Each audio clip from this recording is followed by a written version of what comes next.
Imaginez que vous participez à une expérience scientifique.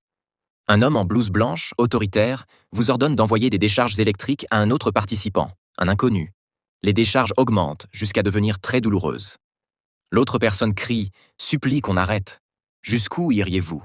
Jusqu'à quel voltage? C'est exactement ce que le psychologue Stanley Milgram a voulu savoir en 1961. Et sa réponse a choqué le monde. Voici le dispositif. On dit au volontaire qu'il joue le rôle du professeur. Un autre participant, en réalité un acteur, fait semblant d'être l'élève.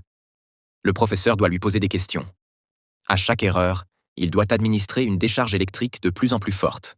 Les voltages sont affichés sur une machine, avec des mentions inquiétantes.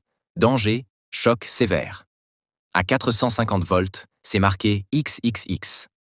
L'élève, l'acteur, crie, se plaint d'avoir des problèmes cardiaques, puis finit par ne plus répondre. Mais l'expérimentateur, en blouse blanche, insiste. L'expérience requiert que vous continuiez. Que fait le vrai participant?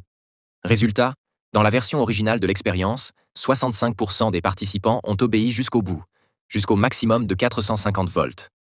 Aucun n'a arrêté avant 300 volts.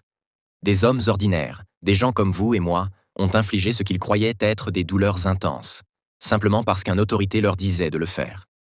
Pourquoi? Milgram donne plusieurs clés. D'abord, l'engagement progressif. On commence par une petite décharge, 15 volts. C'est anodin. Ensuite, 30, 45. À chaque fois, refuser devient plus difficile car on a déjà obéi. Deuxième mécanisme, le transfert de responsabilité. Les participants disent souvent « Ce n'est pas moi qui décide, c'est l'expérimentateur qui est responsable ». Troisième point, les signes d'autorité. La blouse blanche, le cadre universitaire, le ton sûr. Mais l'expérience de Milgram ne raconte pas seulement une histoire de soumission. Elle nous confronte à une vérité inconfortable.